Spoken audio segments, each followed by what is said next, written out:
Yeah, man, this axe is great. I love it. Can't wait to post an update for these guys. Oh, hey guys, how's it going? You doing all right? We got a quick update on how I set up my RBGs. This is a fast, simple, quick, whatever you want to call it, method. What I did is I took my RBG,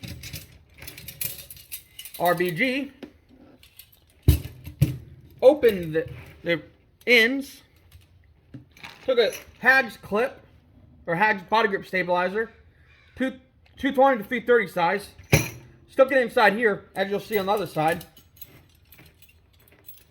Right there. I showed you a little too much, but right there. Took a 4-foot extension, snare extension cable, looped it on there, onto the hole. Don't really care if it fits right or not, but there you go. 4 feet of that, and it comes with a swivel. Threw my tag on there. It took some of, I think it's 1/8 inch. I can't remember. It's just a regular 1/8 inch drowner cable. That's what it is. Hammered myself a little loop, and went 1 foot, 2 foot. That's a little more than 2 foot. 3 foot, 4 foot, 5 foot. 5 feet of cable. So that's 4 feet. So that's 9 feet of cable, right? Well, what I did is I didn't want to sit there and buy the swivels and add all the extra swivels to it. So I cheated.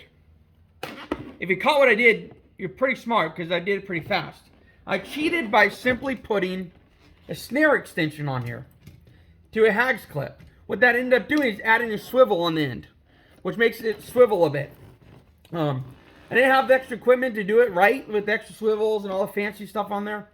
The way I would ideally do it is like 2 feet of chain, or 1.5 foot chain, a couple swivels in the chain to a snare extension, because it already has a swivel on it, or buy the 9-gauge snare extension swivels and then put it on the cable. But I didn't do it that way. Adds extra weight. These are going to be backpacked around. I don't want to have a ton of chain on there. Don't want to have a ton of weight. So I did it quick with all cable. Yeah, it's fast, simple, easy, quick, whatever you call it. It doesn't take much to get it in there. And the great thing about these RBGs, they're round. You have less avoidance. These are going underwater, so it doesn't matter. But you have less avoidance on land. There's nothing square in nature. There's no straight lines. So everything has curves to it. So this looks like a log, or a hole in the log. The animal sticks its head in there, he's done, right? Think of a raccoon burrow in the tree, or whatever it's called, a den tree. They have a hole like that, right? So any animal is just going to go and get caught. It's going to snap right on the neck, kill them. So that's a huge advantage of circles. Traps. The RBGs. Kill a trap. Last year I had 0 empty RBGs that fired. Every single one that fired had a dead animal in it. Right? None of them fired from debris. None of that stuff. They all fired from animals, and every single one, I swear to God, had an animal in it. Never had a misfire, nothing. Yeah, so that's incredible. And that says a lot about the dog design. The thick dog on these. Real thick dogs. And then the way they bite onto the wire thing here. Or the, what is it called? You guys can tell I'm a little rusty at this, but bear with me. How it bites onto the jaws of the trap, I guess you can call it. And the way it bites on there. It used to be, like before Nick or Ernie bought them, they were like real sensitive, and they'd be so finicky that they'd fire often.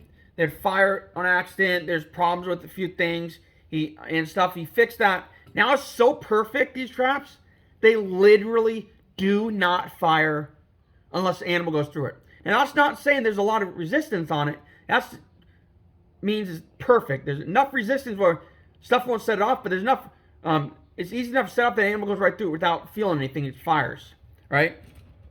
So I would say these are the ultimate cotton body grip. I can't say cotton because it's trademarked. Body grip. The ultimate body grip. And right now, coming into this season, I'm batting 100 on these. Right? Every single one that fired had a dead animal in it. So that's 100, right? 10 out of 10 had animals. Every single one. And I think these had a lot to do with me getting 53 animals in a tiny micro swamp that I trapped the last 3 years and caught tons of animals out of. And this year, or this past year, caught 53 out of it. That's more than we caught the last 2 years out of there. So, yeah, and you've seen in my past videos how small the swamp is.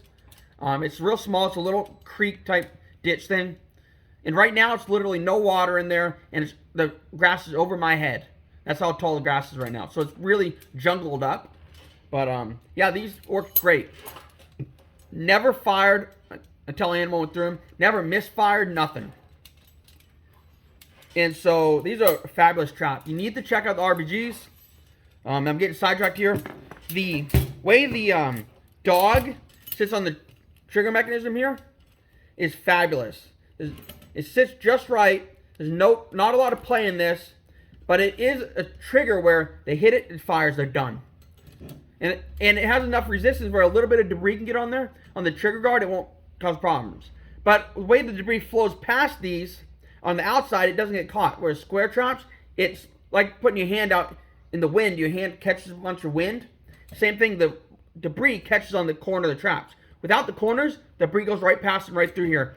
And you have less resistance on debris. So you have less clogged traps. Huge benefit of RBGs. Yeah, great trap. Favorite traps by far. You know, I heard a lot of people swear by Belials. I've heard people swear about Savage Joe's. I've tried them both. Belials hit hard. I like how the Belials, a lot of people don't like how the Belials wrap around or bend. I think it has a better grip how it wraps around the animal. Arm a bit, or neck, whatever you want to call it.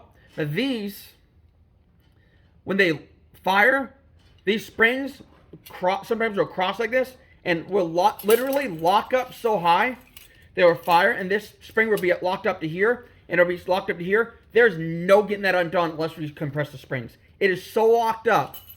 Anything that's in this thing's gonna be there when you get there. They can't get out of it. It locks up really well on the animal. So you're not gonna lose animals in these. That's something I've heard a lot about other traps. You know, the square traps, they only fire to the top. These fire a little above that, and they lock up to an angle like this, right?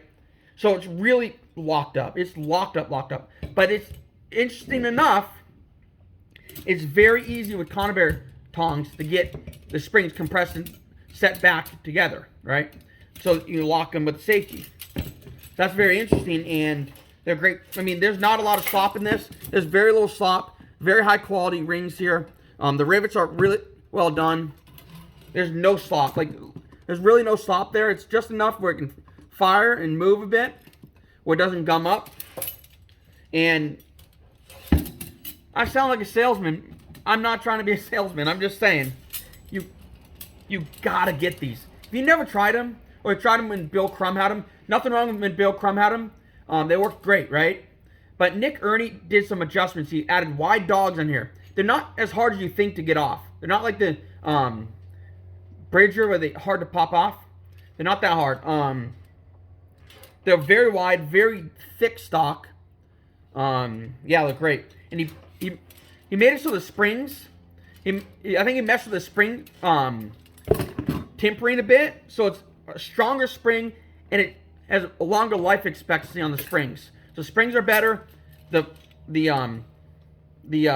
safeties are better. The dogs have changed where they're not so sensitive that every little touch fires it and you have a hard time setting it.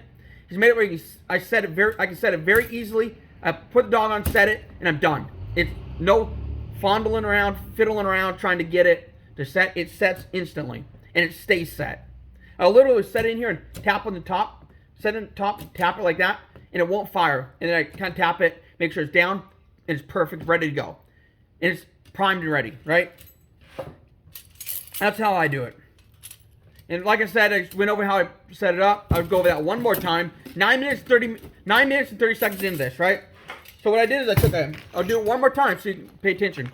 Hags conibear bracket. Opened the end up. You put the first end to the right side, then you put the other side in, and it has to clip in like that. Took a 4-foot extension cable, because it already has a swivel on the end, locked it in there, right? Like that. Put a loop through, locked it. Took the 4 feet, extension cable comes with a swivel. I cheated because I don't want a swivel in there. Have to have swivels. People like, you don't have to have swivels in bottle grips. You have to. Catch an otter or something and he spins and spins. He'll twist this stuff up so tight, you never get it undone, this cable. So I put a loop there and I put 5 more feet, which I usually run on the 6 feet, but I put 9 feet on this one because it's going to go down at the end in a deep run where it's really fast and stuff can get, if we end up catching something where he's alive in there, he has to be able to get up, out, and then get out. He's not bogged down by that stake in the fast current, and then we lose everything.